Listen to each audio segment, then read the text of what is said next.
My name is Alyssa and I love to read, but over the years I've accumulated a lot of books, 260 to be exact, and now I'm left feeling overwhelmed.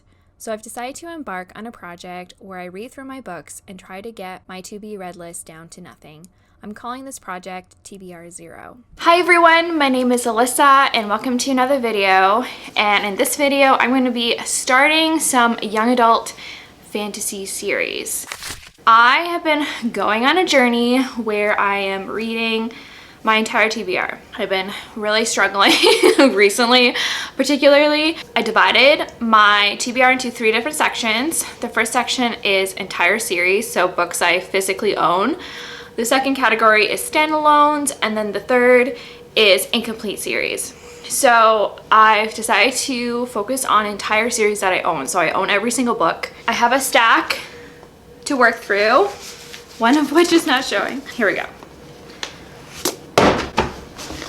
This is not working. This is the stack that I'm working from. I'm gonna divide this mini series into 2 vlogs. So I'm gonna be picking from this, I'm gonna be picking from this stack. I'll be reading 3 to 4 books in this vlog and then similar to the next one. And these are series starters. So these are book 1 in the series. And the series range from 2 books, like duologies, to 3 to 4 books. I don't quite remember. I think most of them are trilogies. So the first one is Glitter by April Pike. It's kind of a fantasy, kind of not, but in my brain it kind of reads like a fantasy because it's modern day, but in the Palace of Versailles in France. Everyone inside the castle act like it's the 18th century. So they dress like it, they eat like it. There's lords and ladies and a king of France who lives in Versailles. And we follow our young protagonist who is betrothed to the king, but the king is kind of evil. I think she gets into like the black market selling drugs within Versailles as a way to hopefully escape. The other fantastical kind of thing that's happening here, besides kind of like the way they act in the castle, is that they have technology in the castle. So it's a very strange setting and setup, but I've liked April Pike's books before, so I've had this on my TBR forever, so this is one of them. The next one is Night Shift. I should have said Nightshade, not Night Shift. I was trying to say Night Shift because they're shifters, but the actual title is Nightshade. So I wasn't saying something else. I was trying to say Night Shift, even though it was Nightshade. By Andrea Cremerer. This is a paranormal romance.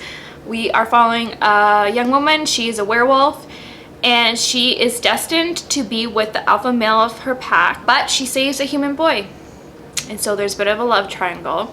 So here's this one. I have Ruined by Amy Tintra. This is like an actual fantasy in a fantasy world. And Melina, her home has been ravaged by war. She does not have powers like her fellow Ruined. Worst of all, she witnessed her parents' brutal murders and watched helplessly as her sister was kidnapped. She has nothing to lose and she's driven by revenge and hope to find her sister. And she sets off on a journey to the enemy kingdom, and I think her idea is to marry the prince and maybe kill him. It's a trilogy. I'm leaning towards maybe reading this one first. So there's this one. We have The Immortal Rules by Kagua. I've been meaning to read more books by Kagua forever. I've only read her fairy series. I haven't read anything else by her outside of the Iron Fae series. So even though I've read a lot of her books, I've only read them within one series. And this is her vampire series, but it reads more like a true fantasy or even like a dystopian, because the vampires are kind of like the ruling class, I guess. It's a walled city and she's a scavenger. But then I think she does become a vampire, and then I think her and a few other people go on a voyage or a journey to try and cure the vampire disease, I think. Anyways, I love Julie Kagawa's traveling kind of formula. It does get a little bit formulaic, but I love it. Like, that's one of the reasons why I like reading her books, is her fantasy worlds and the journey that the characters go on. So I am excited to try this series by her. I have Dance of Thieves by Mary Pearson. I really want to read this series as well because this is like the companion series to the Dances of Thieves, not Dance of Thieves, the Kiss of Deception, sorry, or the Remnant Chronicles, and I absolutely loved that series so much. It's one of like my favorite series of all time, so I've been meaning to get to this, and I heard it's maybe a little bit insta-lovey and leans more on the romance, which is what I love. That's what I want, and I love this world so much, so I'm excited to get to this. The next one is actually a reread, but I feel like I need to reread it in order to continue on the series, and that's The Cruel Prince. I read this several years ago. I almost want to say like 2019 maybe 2020, but I think it was before the world changed a lot, so it's been a really long time, and when I read this I absolutely loved it, and this definitely leans more fantasy than romance. And I wasn't sure how I felt about the romance, but I loved Jude, that's her name, and like her crazy journey in this and her like kind of conniving choices that she would make. So I definitely enjoyed this fantasy world, and I really want to read more Holly Black. I have a feeling I'll love pretty much everything she writes, so I want to get back to this in order to continue on with the series. And lastly, I have Flame in the Mist by Renee Addier. And I actually did like pick this up at one point and read a few chapters and really liked it and was surprised by how much I liked it, because I remember a lot of people not liking this because I heard it was kind of like a Mulan retelling, except when everyone was reading it, it didn't end up actually being a Mulan retelling. So I'm just curious. I just want to go into this with the idea that this is a fantasy story, and I loved the Wrath of the Dawn series. I don't know how much romance is in here, but I do really like her writing style. It's very like atmospheric, and I tend to actually do like those. I think I don't, but I have read books in the past that I absolutely love that is more atmospheric. It makes you really feel like you're there, and I loved all the action that took place in this first one. So that is my TBR. Like I said, I'm just choosing from this stack, and I don't know, I'll let you know what I choose. If I choose now and choose differently later, then I have to go back on what I said. So let's get on with the vlog. Hi everyone, my name is Alyssa, I read, and welcome to another video. And today is the beginning of a new reading vlog where I focus on audiobooks. So I must confess, I like totally forgot that I filmed this and that I was planning to do an audiobook reading vlog. That is not happening, but I did read one audiobook, so I thought I would include it in this reading vlog, so I'm sorry for the mix-up, but here we go. Let's go through my tentative TBR. The first one I've actually already started, and that is Someday, Someday Maybe by Lauren Graham. This is a contemporary, like a woman's fiction, and I've already started it. I'm an hour in. We're focusing on a character, and it's very much like you feel like you're reading Lauren Graham's life. And I know she started out in New York, I'm pretty sure, and she was kind of like in the theater scene. So it's not really her story necessarily, but I think the story itself is hugely influenced into the story. So you kind of feel like you're listening to her life. It's quite comical and funny, just like Lauren Graham, and I'm really enjoying the story so far.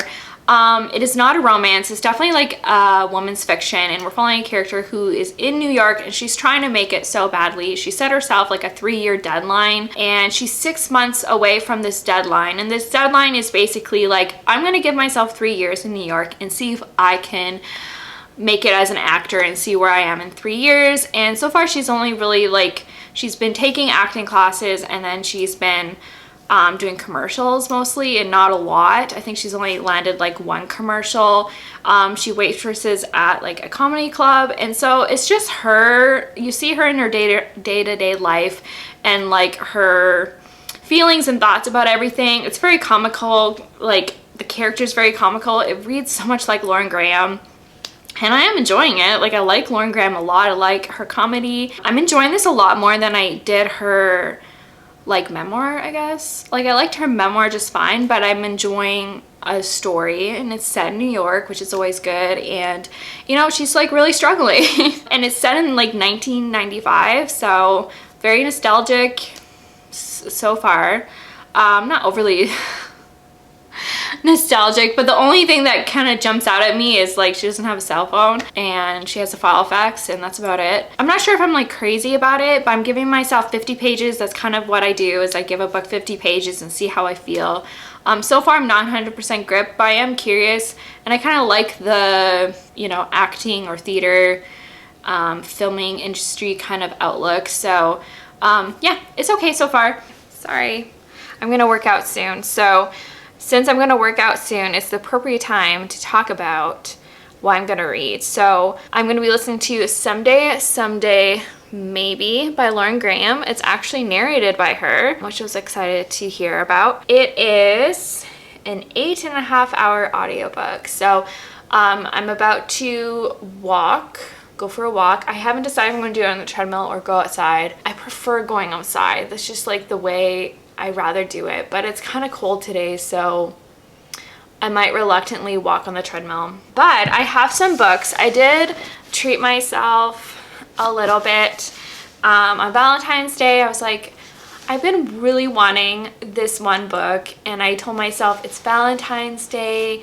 I saw it was on sale, and I've already read it, so I'm not like contributing to my super long TBR.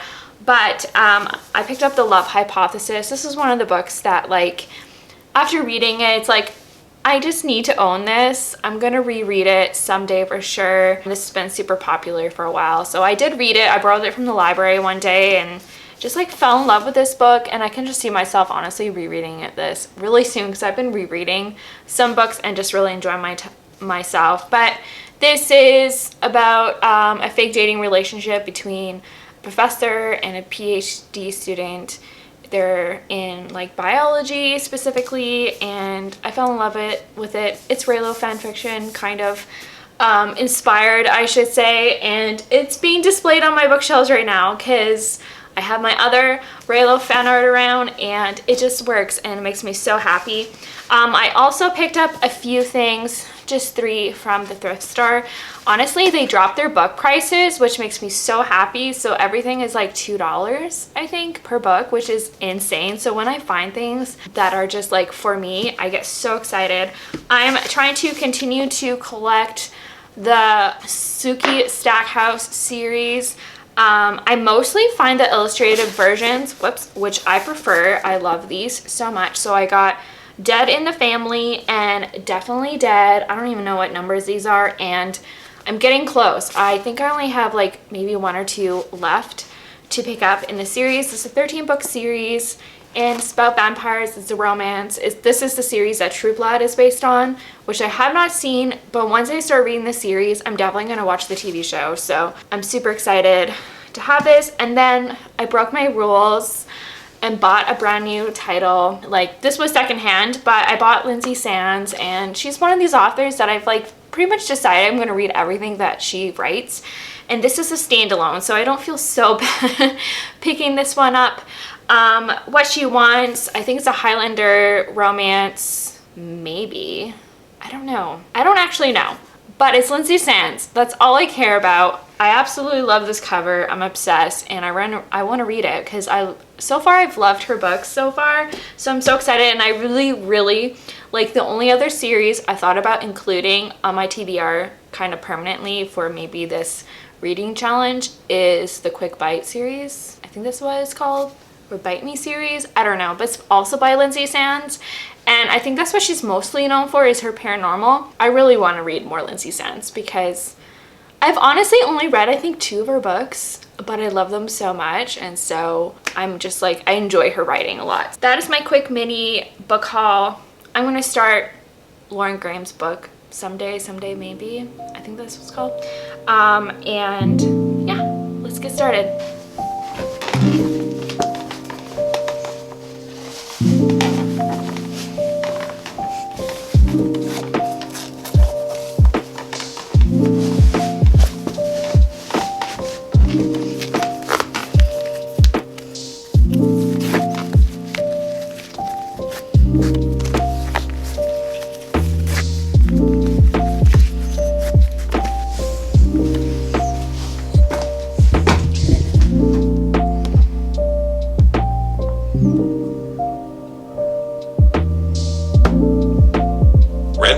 Audio presents Someday, Maybe. Written and read by Lauren Graham. I think your self emerges more clearly over time. Meryl Streep.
So it's time to update. So sadly,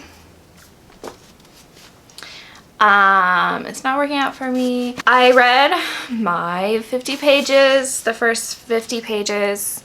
I read the first 5 chapters and it was fine. Like, there was nothing wrong with what I was reading.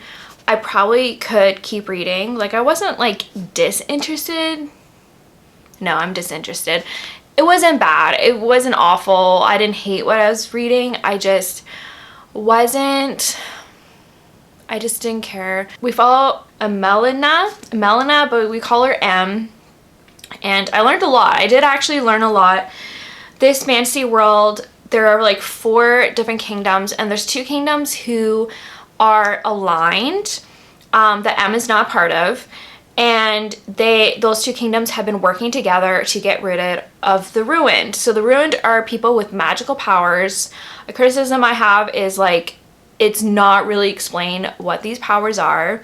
But people from Ruina, I think is the kingdom's name, there's people there who have the like special ability. Emma is actually a princess. She was the daughter of Rumina, like the daughter of the queen, but she's the princess and technically heir at this time, but she does not have the powers. So she is not special and doesn't have these special abilities.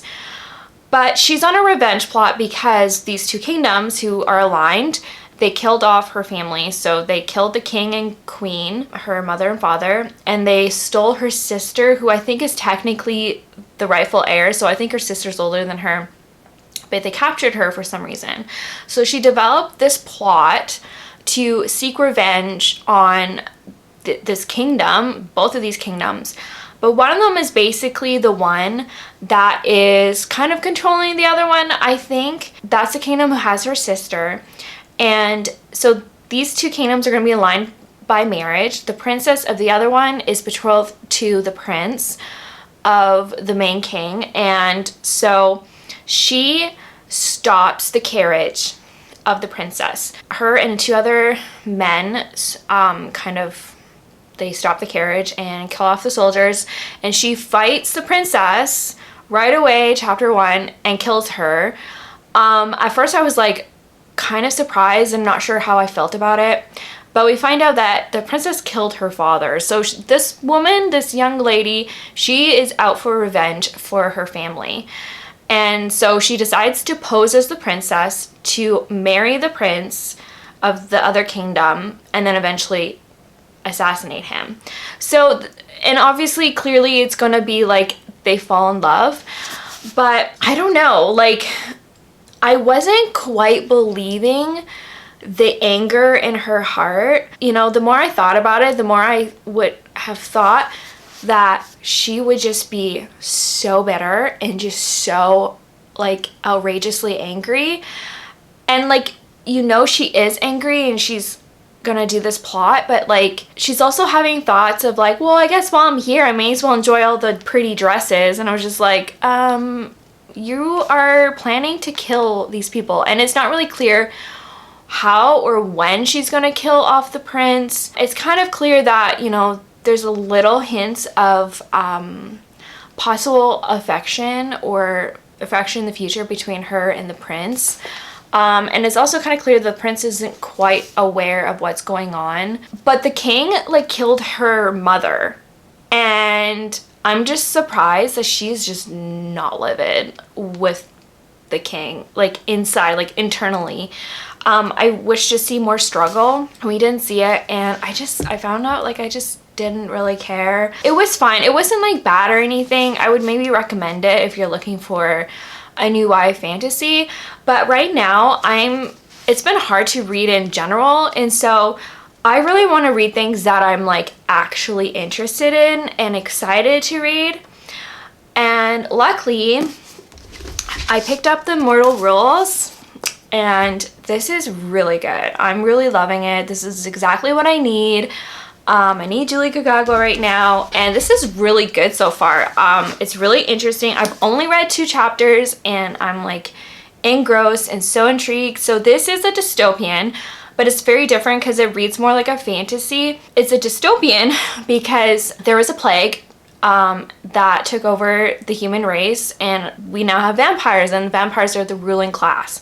And in this one specific city, it's a walled city, and the vampires obviously live in luxury, and they live in the center of the city. And then out in the fringe, I think they call it, or the outer ring, is some humans who live in poverty. There are humans who are in the circle with the vampires who are like live in their harems, or they're like their slaves basically, or even like blood slaves. And then there's other humans called pets who kind of work for the vampires and are considered like traders. But people out on the fringe need to technically be registered, and so the vampires know who they are and their number, and once a month they give their blood. They have to bloodlet for the vampires.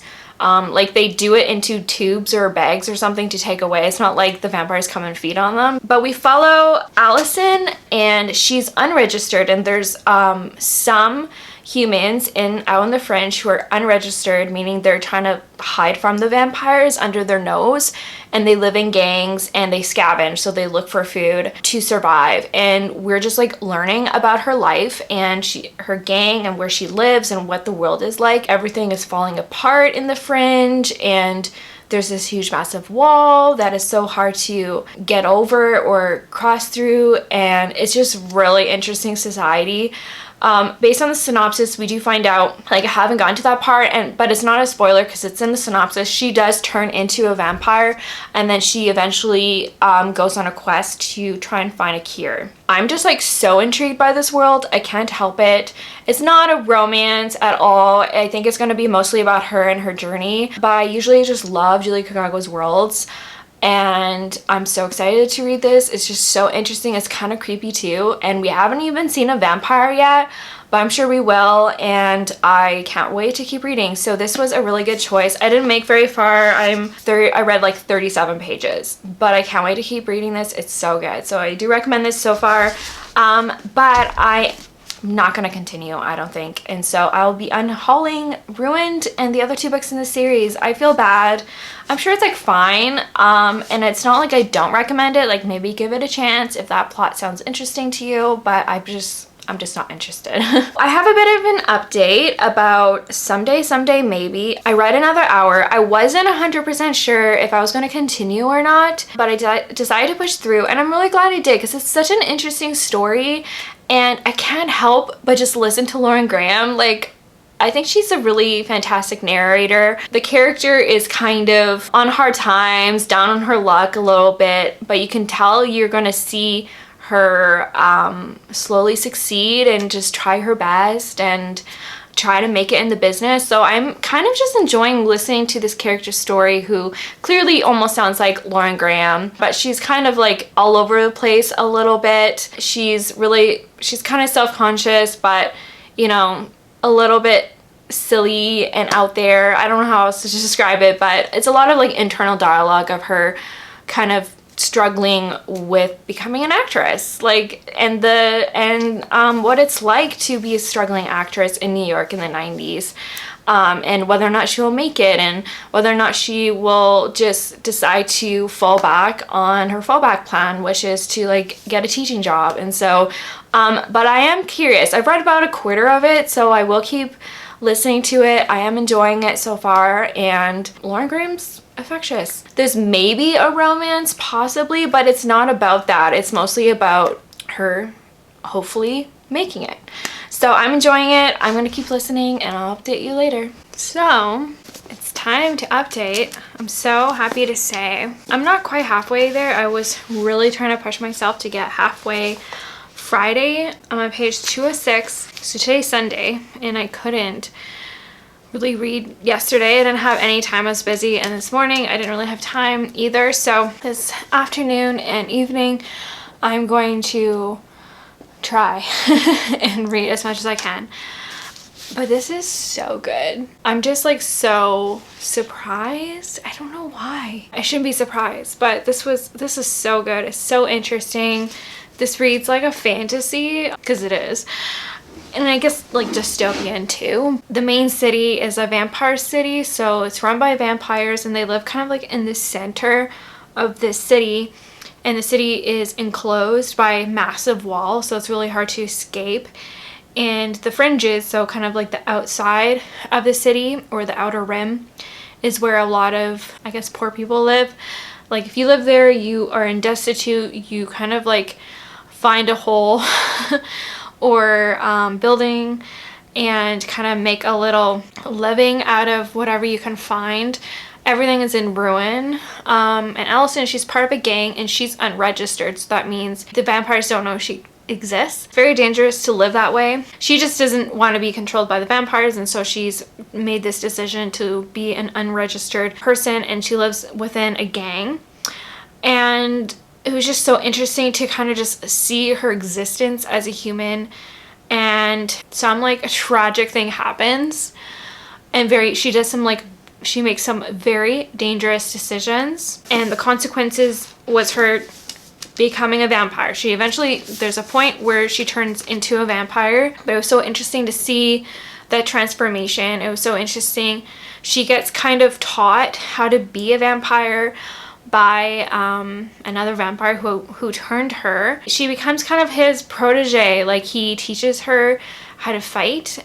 He teaches her what it means to be a vampire and how to survive. He teaches her other things like the politics of the vampire world, and like she already knew how to read, but he taught her like some math and things like that. It was really like interesting segment of the story. And then eventually she gets separated from this vampire, and she's out just walking in the world. She leaves this vampire city. She can't go back. And then she gets acquainted with some human people. And so she makes a choice to lie and pretend to be human, because luckily they're traveling at night, and they're traveling to find Eden. And Eden supposedly is a city that is a completely human city, and there's no vampires there, and it's kind of their safe haven. And it almost feels like a group of radicals that are going, run by this one man who, I think he's a pastor or preacher, but he's kind of lost his faith, which is interesting. There's a young boy here,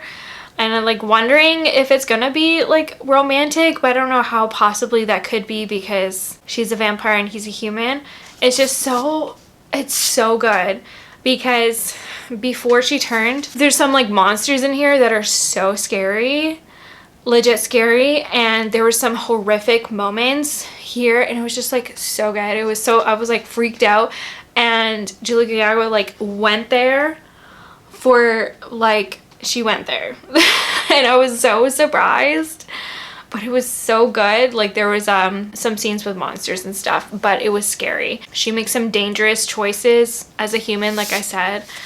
And it's interesting seeing her become a vampire, because she hated vampires.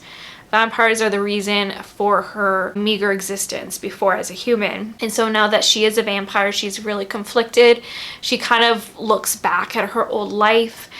She tries to make a connection from her old life and really disappointed by that. And she's just grappling with what it means to be a monster and what it's like to like live with the powers that she has. This kind of vampire creature is interesting because they have to feed. They don't really have a choice. And if they don't feed, the hunger can never be, like, the longer you go without feeding, the more the demon kind of takes over. So you can leash out and kill people, where if you keep it under control, you could probably feed on someone and they'll live. So it's her grappling with all that, and now she's connecting with like a human troop or group.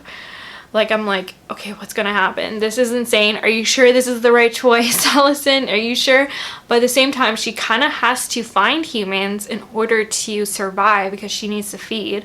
So it's like super like, oh, this is so weird. It's kind of, you feel that confliction within yourself because you like her as a character, but you hated vampires in the beginning, and then now that she is a vampire, you are conflicted alongside her. And it's just brilliant writing and just so thoughtful, because at first you're like, why are we seeing her? Like, she could have chosen to start the book when she's a vampire or just becoming a vampire, but the fact that Julie Kagua made the decision to introduce the character as a human and then feel this confliction while she's a vampire, it's perfect. It's amazing. Like, that is super smart. And the horror elements are so good.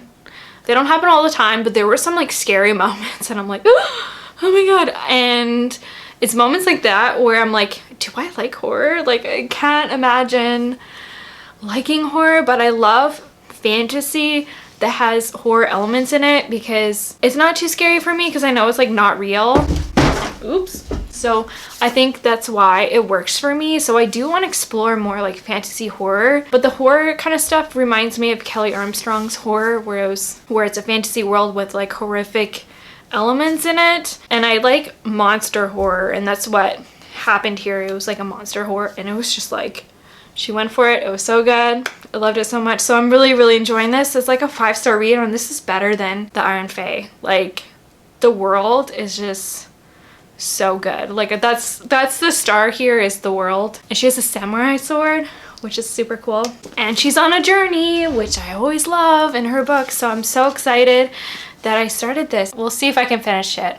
The chances are I probably won't, but this is so good so far. It may look like it's the same day, but it's not, I promise. I'm just being lazy and wearing the same clothes. But I should mention, I finished this. I really pushed myself to complete the whole thing. And I stayed up way too late, and then my daughter came into bed because she had a nightmare, and so I didn't sleep well, so I'm quite tired. Yes, I really pushed myself to finish this, and this was really good. This ended up being such a good story. I feel like I covered a lot of ground yesterday of how I felt, giving this 5 stars for the most part. Like, I do have some criticisms, one of which was it did feel a little long. I feel like it kind of carried on and on a little bit. There was a huge portion that I absolutely loved, like the majority of it, but there's a time where they had to go rescue people, and after that something else happened, and then after that something else happened, and it just felt like there was a lot of the ending just carrying on a little bit too much. There was kind of a couple villains, I guess you can say, and one was kind of campy and I kind of liked it and it was kind of fun, but it did feel a little out of place because I feel like this series is this book is quite serious when it comes to the vampire world. So it felt very strange that this villain was kind of like mustache twirling kind of villain. I wasn't sure how I felt about that. The romance was okay. I actually kind of liked it. I didn't dislike it. I was kind of surprised, but it's one of those romances where it's like, how is this gonna work? Is it even possible? And you know, for a good chunk of it, I was made to possibly be convinced that this might actually work, which is good. I wasn't like swooning or anything, but I didn't dislike it. I love the fact that no one is safe in this novel, and so many people die in here, but I liked that about this world because it definitely felt like no one was safe. and you know, that our main characters were actually always in danger and there was always a possibility for something to happen. So I did really enjoy that. I was kind of glad that there was a proper conclusion at the end when it comes to, I guess, their journey.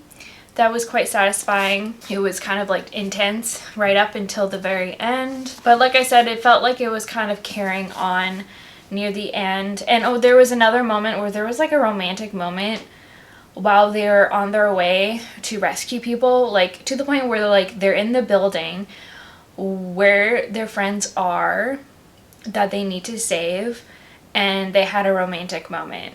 And I just like, I don't know, didn't make any sense. I just feel like if you're going to save someone and you're in danger and your friends are in danger and you have risk of losing them at any moment, I don't think this would be the time to get some kissing in. So I thought that was really strange. I kind of wish that was placed in another part of the novel. But overall, like, I love this world so much. I love our heroine. I love all the discussions about humanity and what it means to be human, and the dilemmas that Allison was constantly, like, she was constantly conflicted about her humanity and, you know, her choice of becoming a vampire and the morality of choosing who to feed on and who not to feed on, and can she actually have relationships with humans, and all that stuff was amazing. And action scenes are always great, and I loved the different places that they went to. I loved their vision for Chicago, was so interesting, and this was so good.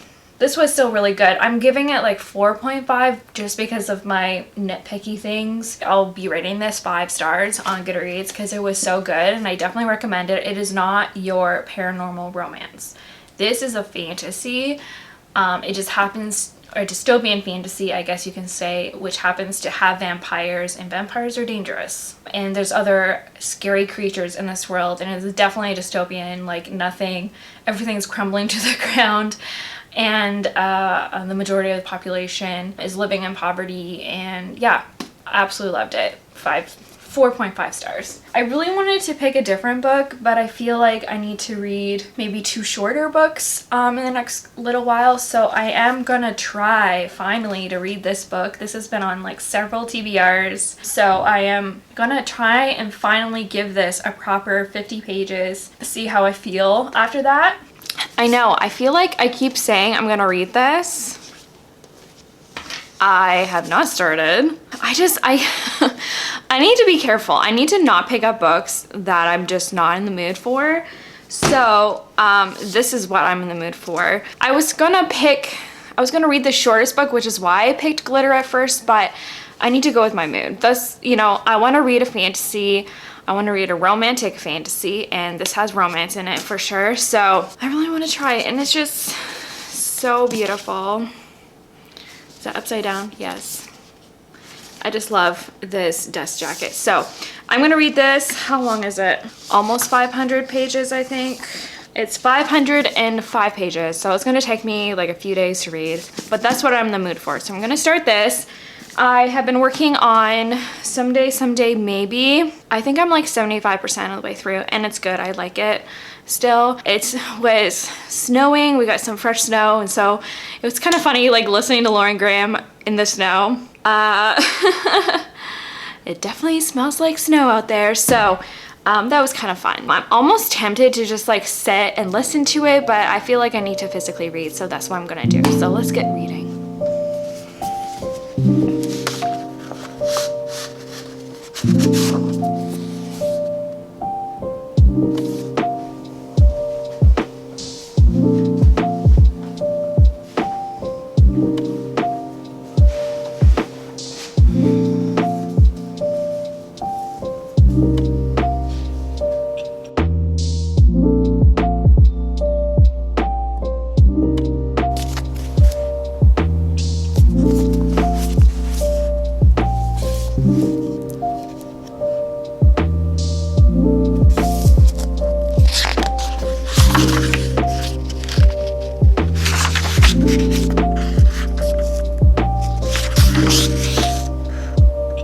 If you can hear my laundry, I'm sorry. It sounds like the machine's about to take off.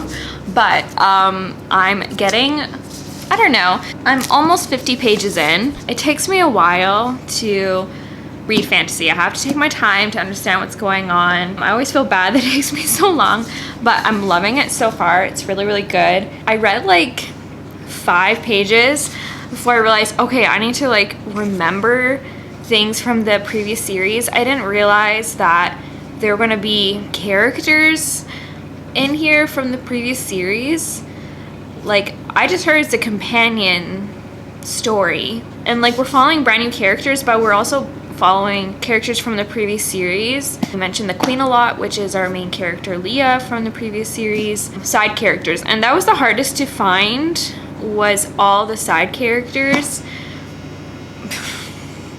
Like I looked up summaries and there aren't a lot. I read about 2, which really helped me remember what happened, but it was hard to remember all the side characters. But I don't think it's quite necessary in order to enjoy this. But we follow, there's 2 perspectives. I think it's gonna mostly be from Kazi's point of view, which is our female character. She is part of the Women's Guard. I forget what the name of their guard is called. Catan, I think, or sorry, Rattan.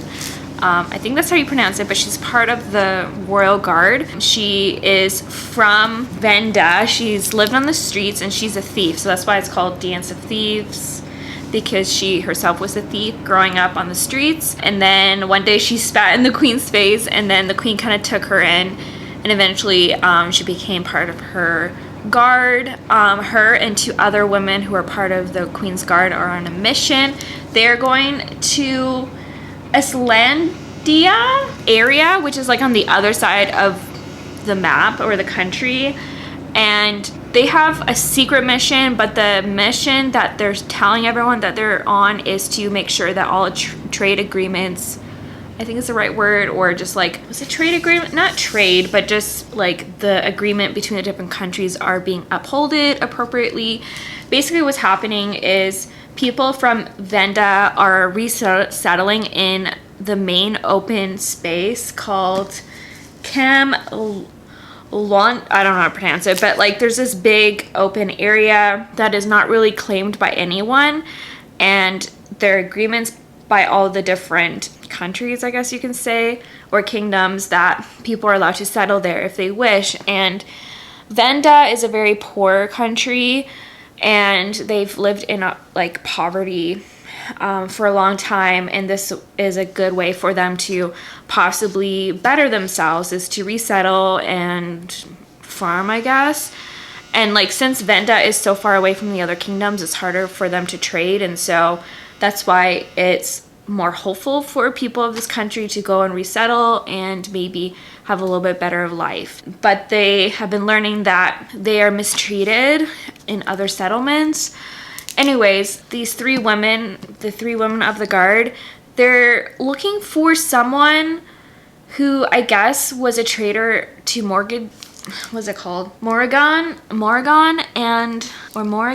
I guess he like betrayed the king. I don't remember that very well. But anyways, he ran away and he's hiding out, and the main task that these 3 women are on is to, I guess, see if they can find him or gather information. I think it's more about like intelligence. They're just gathering information. But they are in Hell's Mouth, which is a settlement by I forget what they were called. It's hard to remember all these like different names. The Bollinger dynasty family, they settled in that area, and Hell's Mouth is part of their like territory, I guess.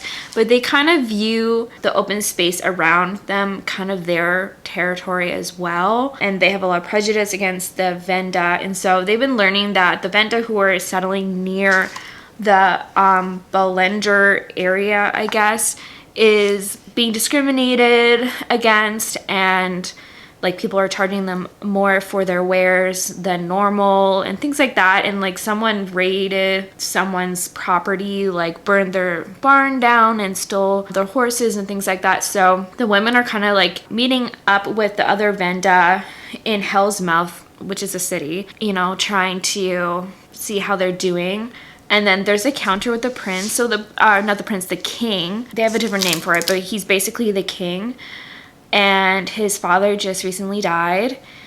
And so he's like brand new. He's like first day as king, and instead of having a coronation, basically he and his family all get drunk, and like the town gets drunk basically, kind of like in mourning. But him and his brothers have just come back from drinking, and they have learned that these female guards are there. And so I think she was talking to the other Venda people there, like their own people in Housemouth, and he's like, what's going on here? And like she like turns on him with a knife at his throat, and he's like, move along, boy, which is so funny. It was just like the funniest meet cute I read in a long time. She didn't hurt him, and he's like, okay, I'll back off. But you can tell he's like pissed off about it. And I thought it was just like so funny. It just made me smile so much. And so I'm really excited to keep reading, and it's clear that it's going to be her and the king's love story. I didn't anticipate him being a king, but I love it. It's fun. So I'm really, really enjoying this. I'm going to keep reading until I have to pick up my kids, which is like any minute now. And now the laundry's quiet. So be it. Okay, I just want to pop in here because I did read 100 pages. Yeah, over 100 pages, 115. And I really like it. Like, I like the fantasy. I'm not surprised by that because I've read this book or this series before. And so it's kind of nice to be back in this world, and it has all the fantasy stuff that I absolutely love. So they're traveling and things like that, but the romance, this is romance heavy, and it was so promising at first. I was really, really excited. The meet cute where she like pretty much pushed him against a wall and put like a knife to his throat, was like, don't mess with me, boy, or something like that, was great. I absolutely loved it. And then he went off on his own to kind of draw her in to an alley. And I'm not really sure what he was gonna do, but it sounded like maybe they would kind of resolve their issues through like a fight or something. And so she does follow him, and she's kind of like aware that this is probably what he was wanting. And his guard wasn't with him, his brothers weren't with him. She finds him being captured by someone who I guess steals people for labor camps or something like that. And so she tries to kind of save him. It didn't work out. They both get captured. She wakes up and they're chained together, which is an amazing trope, especially if it's kind of hate to love. Like, I was so excited. They managed to escape mostly through her cleverness. Like, she's really smart and knows how to get out of situations because she's a thief. She knows how to trick people and make someone look in one direction while she does something behind the scenes kind of thing. And so they managed to escape, but they're chained together. So basically what happens is they make a truce where they get along in order to survive, which makes sense, but there's like no angst whatsoever. They are just getting along, and it's just like, this is not what I want with this kind of setup. Like, it was very much like a hate to love setup at first, but the fact that they have to get along, I don't mind the truce part. Truce, is that the right word? But like, I don't mind them agreeing to get along, but I would want more tension. I want more angst. I want them not wanting to be together. I want them to be upset that they're falling for each other, and there's none of that. It's just they're kind of intrigued with each other, and I wouldn't call it a slow burn because it's not. Like, they kind of get together at page 100, and not really get together, but they have their first kiss at around 100 pages. And it took them a while to get there because they're traveling, they're surviving, they're camping out along the way, and they're trying to get somewhere. She's withholding information from him, and he's holding with information from her. So they can't quite trust each other, but they get along really easy. And so I guess I would recommend this if you like low angst romance and it looking like they will get together almost right away. I think the angst is going to come later, where it's like, how does this relationship actually work? We're kind of enemies in a way. I think when the politics of everything come to light, or when they kind of get back to reality, I think that's maybe when the angst will be explored more. It's not that I don't care, it's just I feel indifferent. the things that I'm enjoying are more the fantasy stuff. I like that they're traveling. I like they're in a fantasy world. I like that they have to camp out and survive in the environment and things like that. So things that I like are more about the fantasy and less about the romance. Just unfortunate because The Kiss of a Deception romance was so good. It was like one of my favorite fantasy series romances probably of all time. And so it's kind of disappointing. I'm not like overly heartbroken, and I'm still enjoying it. I want to keep reading. Yeah, I don't know. It kind of sucks. I'm almost done. It's taking me forever to finish, but I'm almost done with Someday Maybe. So the plan is to finish that. Maybe I should focus on that first and then read this. I'm not really sure. That's the type of book where like every time I'm listening to it, I'm really enjoying it, but then it's hard for me to pick up for some reason. I'm not like ever excited to pick it up, but I'm almost done. I only have an hour and a half, so I should probably just like finish it and then move on to this. So I have to confess something. I took a whole week off from reading this book because I wasn't sure how I felt about the hero and the heroine getting together. It started off as like hate to love vibes. Like the meet cute was kind of like that. There was some good bantering at the beginning of when they were chained, but then as they were traveling, trying to get to a refuge, things were developing and I just wasn't sure how I felt about it. So I took a bit of a break, and I find sometimes by putting a book down or a story, you kind of learn to accept the story. That sounds so silly, but that's how I feel. Like, you know, I took some time like, okay, this is just how the story is. This is a story that the author wanted to write.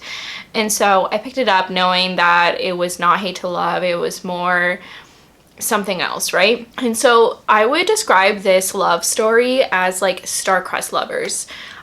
Technically it is like enemies to lovers because they are technically enemies. They're from different kingdoms. She is a servant or guard of the queen, and he is kind of like his own king, kind of. The reason why she's there with her other guards is because the queen thinks that they are protecting or like taking in criminals.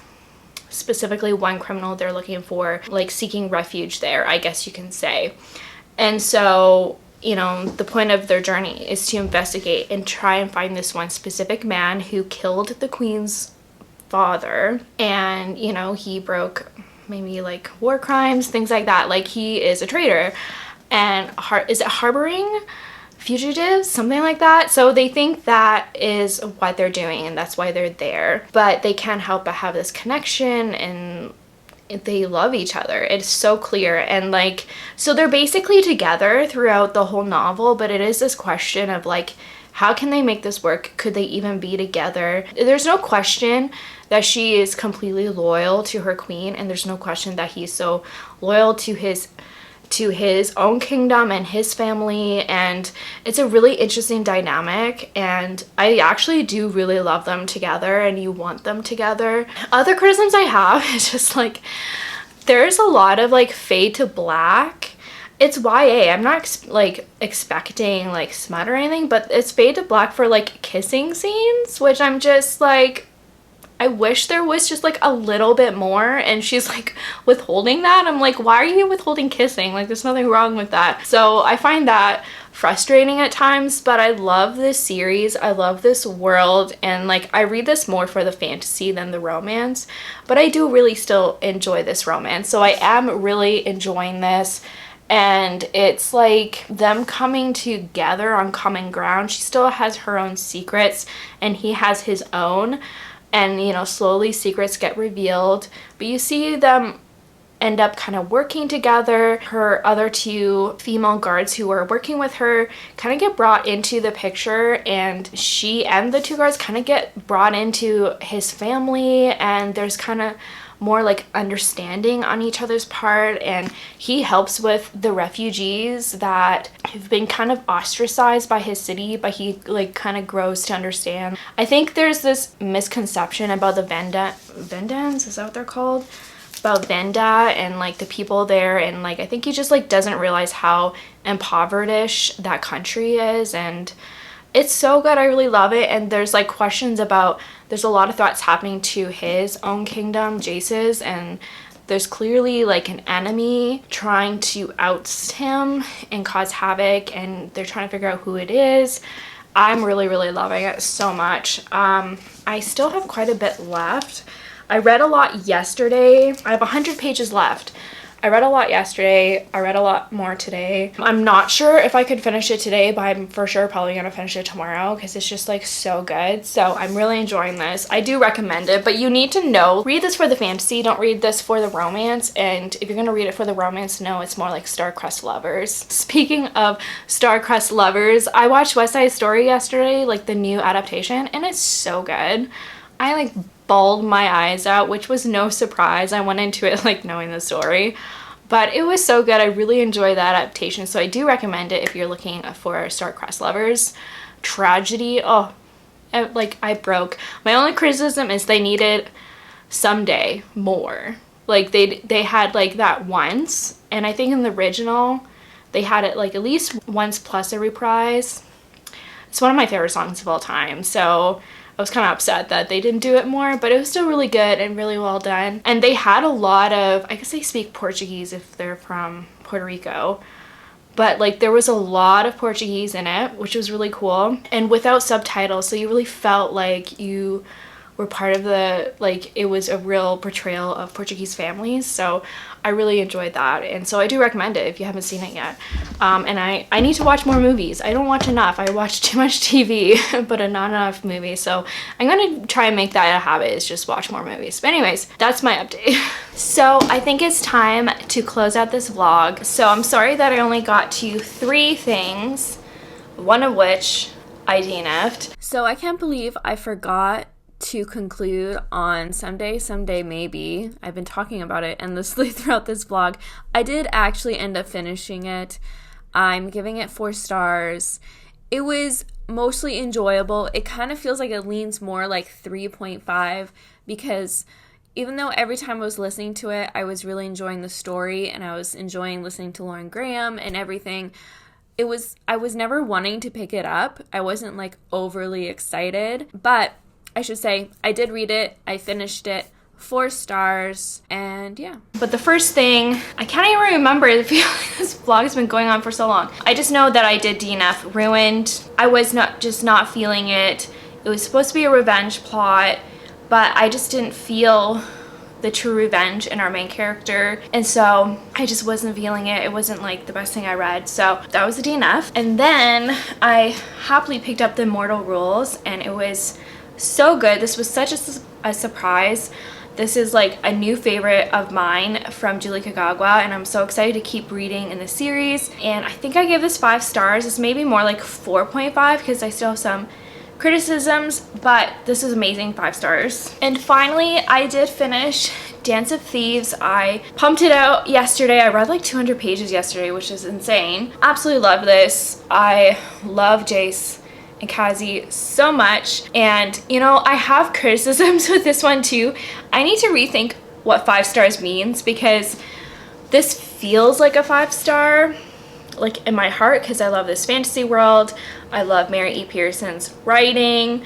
I love these characters. Like, I did fall in love with the characters and I just love everything about it, but there were some things that were frustrating, but like I can overlook all those things. So in my heart it is like a 5-star read, maybe more like 4.5 because I have some criticisms, but I do recommend this. And it kind of ended like, I'm surprised that there's a second book.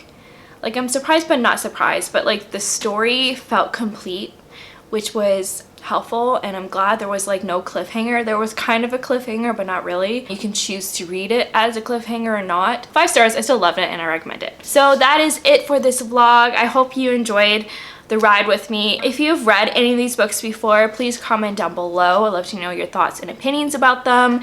If you have any book recommendations, please feel free to let me know down below. If you like this video, please give it a thumbs up. Please subscribe if you've not done so. You can follow me on Goodreads and Instagram. And you know what? I want you to keep reading. Bye.